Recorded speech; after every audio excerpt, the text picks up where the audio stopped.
After hearing "It's Coming Home" for over a month, a lot of people got a serious dose of reality. It is coming to Rome for now, and Italy are deserving champions of Europe.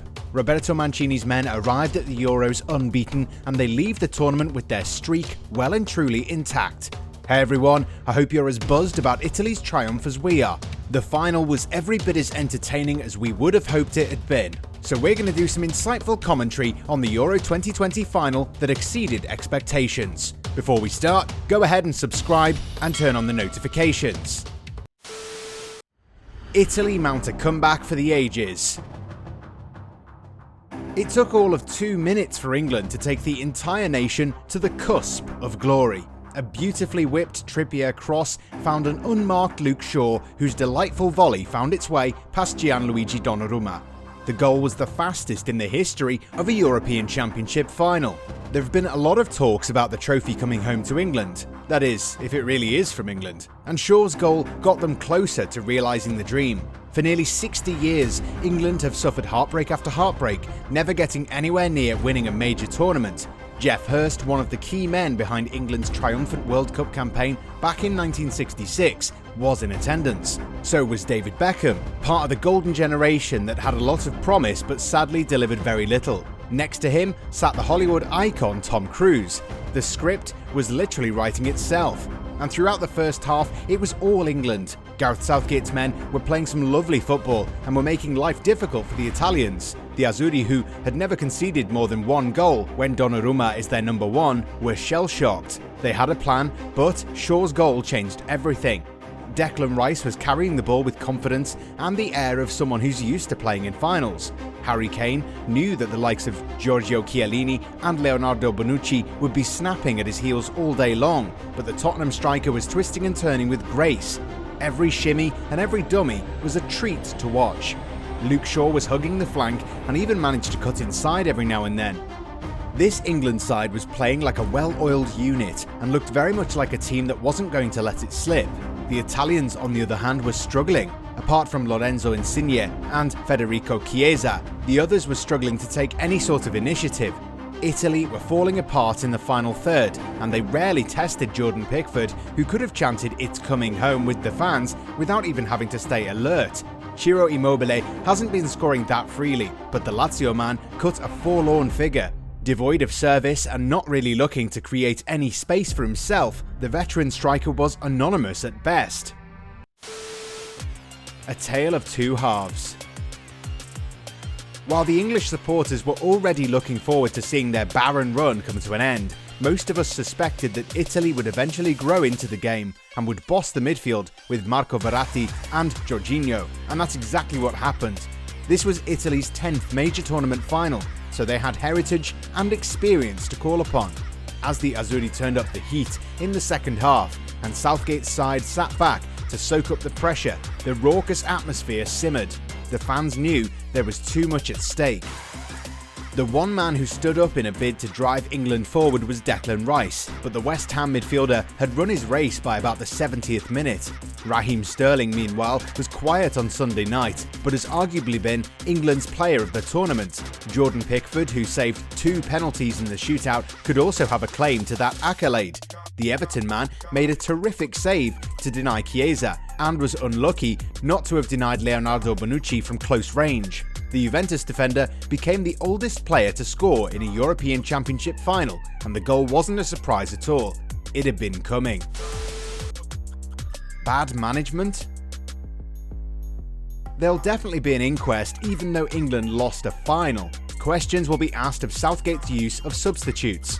England were getting back into their shell way before it was 1-1. With so many great attacking talents at his disposal, the manager decided to manage the game rather than take the initiative and kill off the contest. Italy haven't been given a lot of credit by most people, but they've been the standout team in the tournament. Bonucci and Chiellini were at their resolute best, while behind them the somewhat surprising winner of the Player of the Tournament award, Gianluigi Donnarumma, was a rock throughout the competition. Chiesa has been a live wire throughout the knockout stages, while Insigne is quite some player. The pitch invader. Sunday's Euro 2020 final between England and Italy also had to deal with a momentary delay after a pitch invader rushed onto the field in the second half. With just a few minutes of regulation time left, a man decided to run into the field of play. While security was less than impressed by these antics, the person was cheered on by the crowd, and even players from both sides couldn't help but smile at the man's ability to dodge past multiple members of the security team before getting apprehended. At that point, the game was becoming something of a snooze fest, so thanks to the pitch invader for keeping things interesting. The shootout. After extra time, the scoreline remained intact. England don't have a great record in penalty shootouts, but the Italians have statistically been better throughout history. They've competed in their fair share of penalty shootouts along the way, and have even had to make the dreaded walk in 2 World Cup finals. Italy have been in 11 penalty shootouts at major tournaments, and they've won 5 of them, losing 6. Of the 11 shootouts they've contested, 7 of them have come at the European Championships and 4 at the World Cup.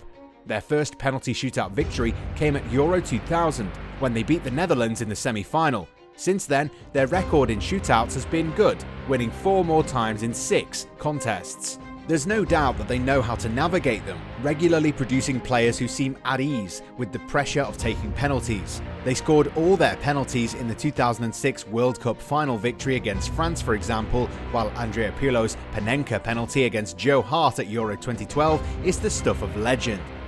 With such a good record, we did feel that England would have to be on top of their game, even though shootouts are individualistic in nature. However, Southgate's decision-making must be questioned here. 3 English players missed from the spot: Rashford, Sancho and Saka. While it made sense to hand responsibility to Rashford, why go for Sancho and Saka, who are quite young and inexperienced to be given such a massive task? Henderson was replaced even though he was mentally stronger than both Sancho and Saka. Then there was Luke Shaw, who is no slouch when it comes to getting the ball past the keeper. You have to wonder why Southgate insisted on using 2 really young players to get the job done in the biggest game of their careers. While Andrea Bellotti and Jorginho missed, the rest of the Italian players finished things off. Such games are defined by these fine margins, and this is where Southgate lost the plot. What now for England?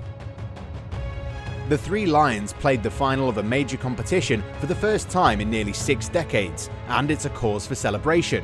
While they could have done better in the second half, perhaps this defeat is a blessing in disguise and a huge learning curve for their manager, whose game management throughout the tournament was great. Hopefully this new group of England players is able to right the wrongs at the 2022 World Cup in Qatar. Is Southgate the right man to continue leading this young side? Yes, he is. The former defender might not have won the trophy, but has done what so many of his predecessors have failed to do. It's coming Rome. To be fair, watching Italy go all the way was great if you're a neutral. After missing out on World Cup qualification in 2018, the Azzurri decided to change things and brought over Roberto Mancini, who also had a point to prove. The former Man City man has breathed fresh life into this team, which is greater than the sum of its parts. They might not have players who are household names, but who needs superstars when every player turns in an honest shift and is willing to put their life on the line for the country? Italy had been sleeping for far too long, and Mancini's excellent man management skills and tactical astuteness has awakened the giant that would be hungry for more when the World Cup comes to the Middle East. They're on a 34-game unbeaten run, and the manner in which they're playing, who's to say that they're going to slow down anytime soon? It was great watching an emotional Giorgio Chiellini holding the trophy. The veteran centre-back turns 37 next month and has been a rock for them throughout the tournament. If there was one man who deserved winning this trophy, it was the Juventus defender. This current Italian side is a joy to watch. New players will be integrated in the national team setup in the coming months, but you can expect the principles to remain the same.